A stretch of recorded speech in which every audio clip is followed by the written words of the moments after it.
Hey, what's going on, guys? Gancelot here. This is part 2 of the Legend deck featuring GBT11 support. So if you all haven't checked out part 1, I strongly advise you do, because of the fact that this is only the G deck, so you won't know what's in the rest of the deck. But if you're here for the G deck, then you're most probably here for this guy. Yay! So you can continue watching, but honestly, if you all want to see what's in the rest of the deck, then you all can come back to this video later. It won't go away. It's not going anywhere. Yeah. So let's start out this profile. An angle camera. This is Religious Soul Saver.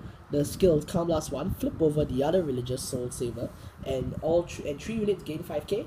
And you have 2 or more units, and so a Blaster get a crit. Now this card is really good because it's just flipping over one Calm Blast 1, and then you already get a 5k. The crit, however, is gonna be a slight problem. So it's not that easy to pull off. If you do have, say, cards like Exceed and Blaster Friend Bungle, that would easily give you that extra crit you need.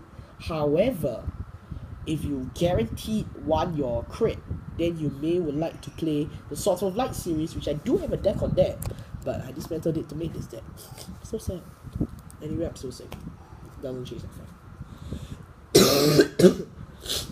Other cards in this deck involve Alfred, Holy Saver. This is the card from the Legend deck. Also, this guy's from the this guy's a PR. Can't really see. It's a PR. This guy's Alfred, Holy Saver. You get 4 of him in the Legend deck. So the skill Calm Blast 1, flip one of him in the G zone, and your hard cards Blaster Alfred. This is kind of stereotypical for all Blaster support. And then after that, choose a Blaster Blade, give it 3k and Twin Drive. But you need to discard a card, which is a setback. This deck with Alfred, Holy Saver, and where'd it go? Gancelot, Peace Saver.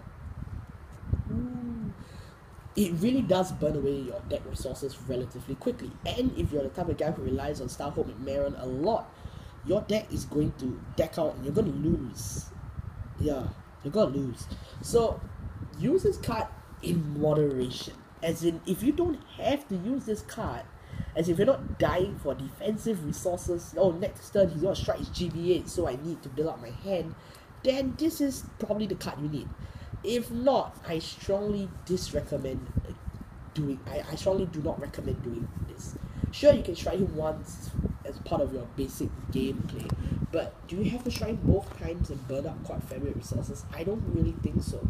So it's not the best finisher in the world. It's not even a finisher, but you know, it's fun to have him, so I'm still having him in the deck. It's not going anywhere. Other cards in the deck include 2 Myriad Soul Saver, which is even more critic from me. It's gonna get even more of a shelling. If you think I'm just too picky, it's because I've been playing Blaster Blade decks for the longest time. I've been playing Swordsman of Light, I've played Majesty Lord. I'm not saying I'm some professional or something, but I really know my thing with this deck. And Soul Blast 3 is really a lot of resources. Really a lot of resources. If you haven't done your fancy Liu combo, of course you wouldn't know what I'm talking about if you haven't seen deck part 1, so please check out part 1 right now. The Soul Blast 3, if you haven't added anything else in the Soul, it's going to be a problem if you're relying strictly on what you wrote. If not, it should not be, but I just think Soul Blast 3 is a bit too big of a setback, especially if this is going to be your first stride. If this is definitely a second stride or something, it's not bad. It's definitely something I would prefer. After Gancelot Peace Saver, this is definitely one of the strongest strides I would pick. But if you're using this as a first stride, Soul Blast 3 is a bit too much of a gamble. So play this carefully. Well, anyway, you only get 2 of it, so play this carefully. None of the Legend deck strides are bad strides, don't get me wrong. They're just really risky. For meme's sake, one legit sword from my good old days in Swordsman of Light. Yeah, you can see him there. Rip Ames. We always remember you. Super call Blaster unit. I'm gonna summarize it for you. In this context of the Legend deck with Aichi Sendo, call Blaster Blade, call Blaster card, give it 2k. Calm Blast 1. It must be grade 2 or lower. That's it. Seriously, that's it.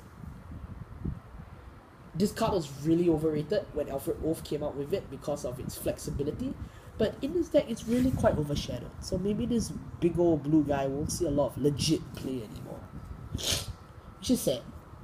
I still prefer it. Then the man himself, Gancelot Peace Saver. Okay, where do I start with him? A lot of talk about him on Reddit, YouTube, everything. A lot of discussion. And I actually want to do a separate video, but since this already is a separate video, why not? I did a separate meme video on him though. You can check it out. It's really cringe. This card, when he attacks, if your hard card is Alfred or Blaster, counter charge 1, drive +1. If your card flip over the G's of crit +1. So I know a lot of you are thinking this is a good first strike, and indeed it is. But in case you all haven't read, you need something flip over the G zone already. And if this was Generation Break 1, if they put this in Generation Break 1, then Gancelot can just screw the rules because he already counts as Generation Break 1. But because it says you need to have something flipped up, and you only have this guy there, he doesn't count as something flipped up. So this is where it really flaws, and this is where Bushido is really good in enhancing they really make the best use of the card. What they put in the description box. Like a lot of times people manipulate it, make broken and cancel strategies, but Bushido is learning, which is a good thing. Something they're not learning about is how expensive the cards are. But are they learning? Yes, they are. I feel this is a sign of the improvement. So you should be using one of the G guards, which I will show you later. But if not, then maybe this is a second strike. I don't know. Depends on how badly you need the second skill, which is during your turn, your blast blades gain resist. During your turn means on the opponent's turn they can just destroy blast blade because it's not your turn. So is the card really worth the high price tag? I've seen people, they've said, oh, it's worth like something like 35 or 60 or 40 pounds in England or something. I read some forum, and then other people are saying it's like $60 at their regionals. Is it worth the high price tag? It depends on how rich you are, first of all. Depends on how far away to go. Personally, it's not that expensive here in Singapore. It's about $25. Yeah, I know it's expensive, but is it the most expensive GR we've seen? No. Gear Groovy is what? 50, 60? Come on. This is considered shit if you compare it with Gear Groovy. I'm sorry, I have to use vulgarity here. This is literally nothing compared to the wallets Gear Chronicle has. So, Royal Paladin fans, you need to stop complaining. This is good enough. Gancelot is good enough. I don't know whether I seem exasperated. Maybe because this is the 9th shot I've done this.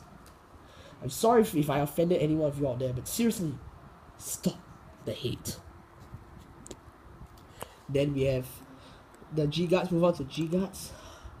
2 Assault. Card blast 1 for every rear guard you have, gain 5k.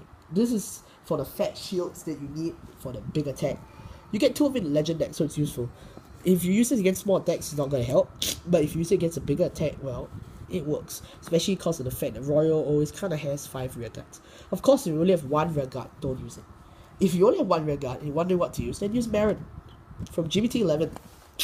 He's only a rare, which is really good. Bushi makes rare G guards now. This really dips their price significantly. And this really helps the meta because we've only seen G guards as double rare and even GRs with Overlord. No, they made it rare now. What? You weren't expecting this? I also wasn't expecting it. But the skill is Soul Blast 1, Spell Call Grade 1, and give it or give you, I can't remember, 5k shield. So this becomes 20k, and with the Grade 1, 25k. Or if your Grade 1 has skills, let's just say it's some miraculous guardian, and let's just say you get to 30k shield, 40k shield. I don't know, I'm just saying. But 20k shield on the basis status is already good enough. Soul Blast 1, it's not going to hurt, unless of course you just use Myriad Soul. Then it will. Last card to review, this guy. Holy Guardian from the Finest Collection as a double rare. Very first Pioneer. Great, if you have 1 Grade 2 rear guard, gain 5k shield. Of course you will have a Grade 2 rear guard. You're playing Blaster Blade. So, of course, there are scenes and situations where you won't. So, that's why only 2 and not 4. Now I'll just talk about the deck in general. Because, why not? Since I have time to finish the deck, might as well do it. And also because I do have a lot of thoughts to share on this deck. ridiculous setup. So in all, what do I think of this deck? This is definitely a good way of bringing back IG by pushing it. They've definitely put in their homework. They've definitely done the whole savers concept, the blastly exceed, the artwork. The artworks are really nice. However, Bushi seems to be sending Royal Paladin players a message, as if trying to tell us to be more adventurous. As you clearly seen, they're taking us out from the comfort zone of just superior calling, and they're making us do more red stuff like during your turn and rapid superior calling and draining your resources, being more miracle and more extreme decks. I don't know whether I'm really ready for the change Bushi is telling us. I'm not ready, but as far as I'm concerned, the whole savers and exceed thing definitely was something nice to get from Bushi. I mean, we had enough Altmao. Sword of Light was just a meme to the public. It was never an actual thing. So I'm really glad that this thing really is a thing. And honestly, is it worth the money? Well, if you buy it at a cheaper price and you know where to buy your cards from, I say it's guaranteed worth it. That's all you're going to get from me. Thank you all so much for watching. Please check out part 1 in case you still don't understand anything I'm saying in this video. I'm so sorry about the iPad. Many videos I've not sent beforehand.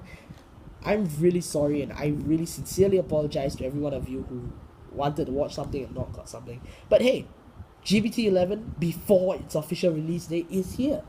This is no cardboard copy. This is the thing. So this is my way of apologizing to you guys. Whether you accept it or not, whether you're upset or whether I used the vulgarity on Gancelot, well, I'm really not here to judge. If you're wondering what happens to Peter's channel, it's not around anymore, but I'm sure he's still around to hear all of you. Thank you so much for watching, and I'll see you all next time.